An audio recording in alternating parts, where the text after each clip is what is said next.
What if the one thing that broke your heart became the very thing that saved your marriage? Sometimes life fractures us in ways we don't think we can recover from. But every so often, something unexpected, something small, maybe even impossible, becomes the spark that brings us back to each other. Today's story is one of those moments. So take a breath, settle in.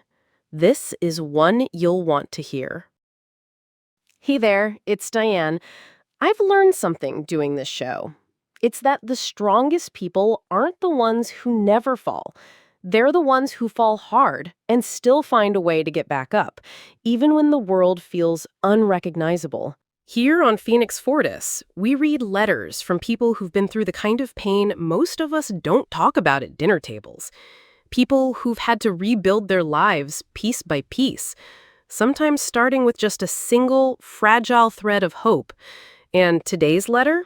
It's one of those stories. It's about love and loss and something else. Something you can't quite explain, but feel deep in your bones when you hear it.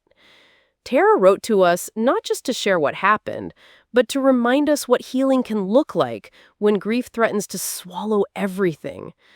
I want you to hear her words as if they're being whispered in the quiet moments between tears, because that's exactly where this story lives. It's tender, it's raw, but above all, it's redemptive. Before we begin, I'd love to hear from you, our listeners. Have you ever experienced something extraordinary? Something you couldn't quite explain, but couldn't ignore either? Share it in the comments. We read every one. And who knows, your story might be the spark someone else needs today.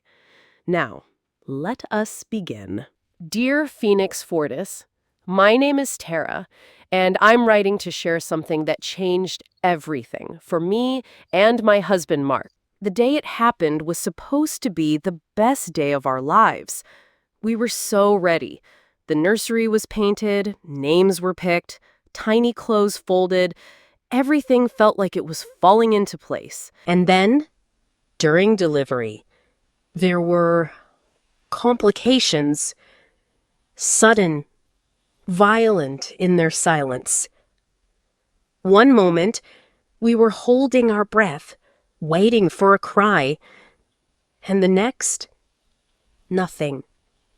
No sound, no heartbeat, just stillness. Our little one didn't make it. Oh, Tara, that is so heartbreaking to read. I think every listener just felt the air leave the room. But there's no preparation for that kind of loss. No words that make it make sense.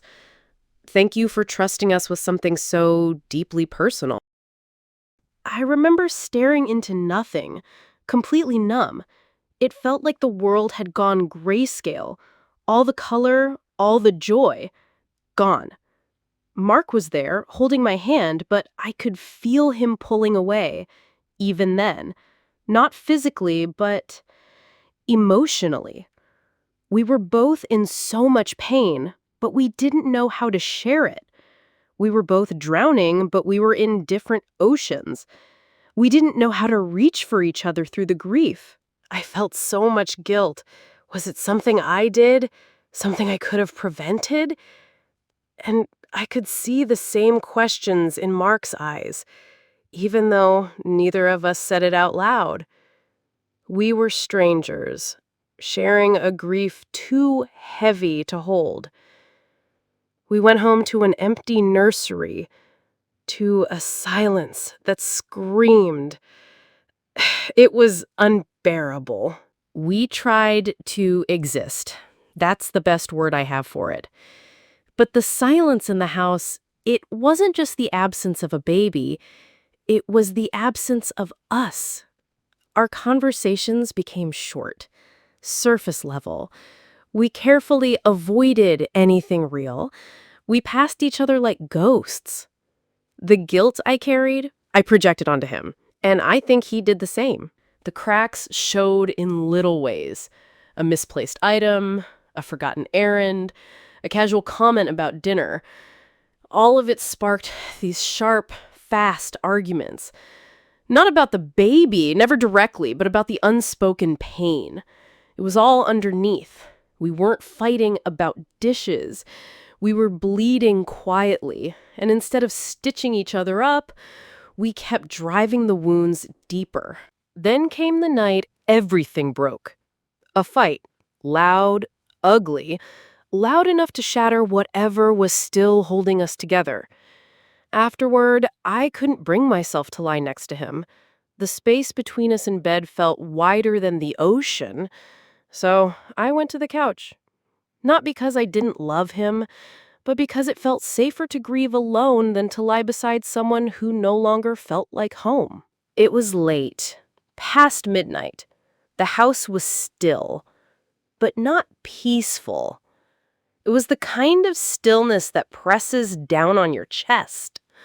I lay there, staring at the ceiling, feeling completely hollow. And then I heard it.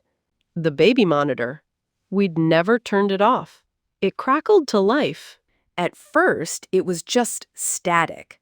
I thought maybe the house was settling or my mind was playing tricks. But then I heard it again. A tiny, unmistakable giggle. I froze. Every hair on my arms stood up.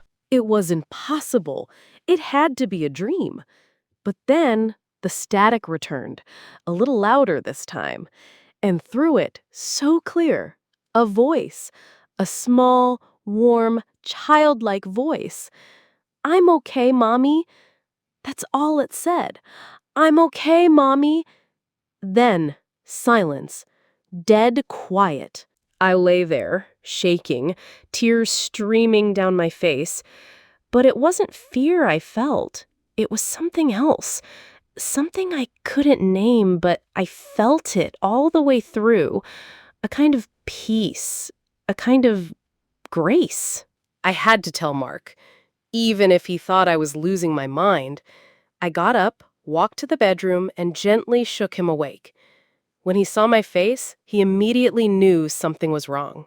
I tried to explain, between the tears, the monitor, the voice, the words. I waited for him to dismiss it, to explain it away. But he didn't. He just held me. He didn't say anything at first, just wrapped his arms around me tightly.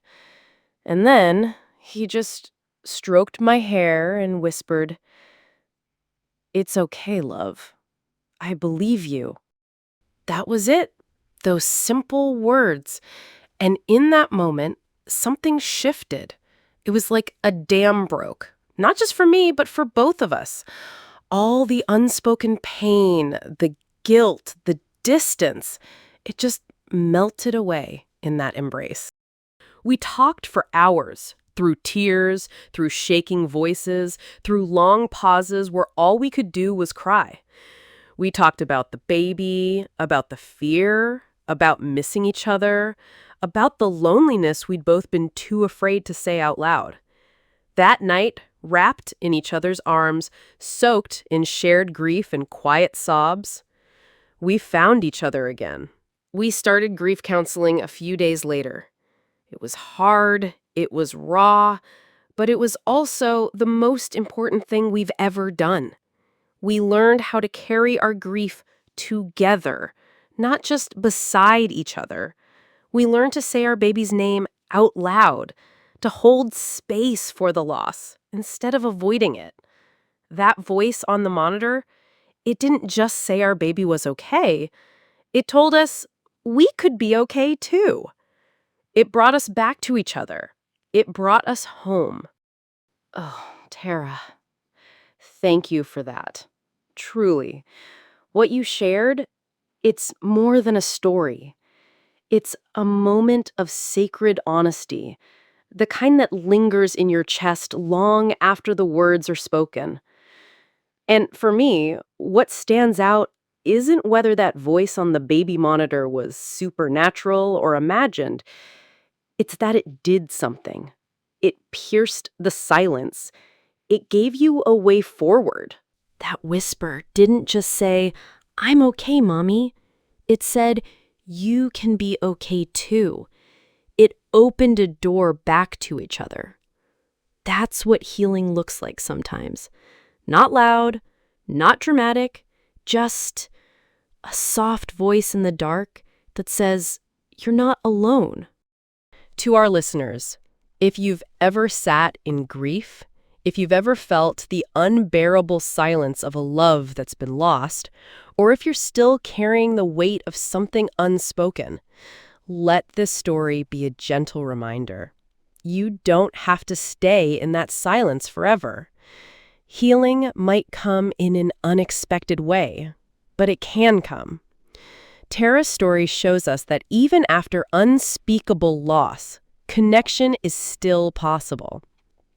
Love can still reach us, sometimes when we least expect it.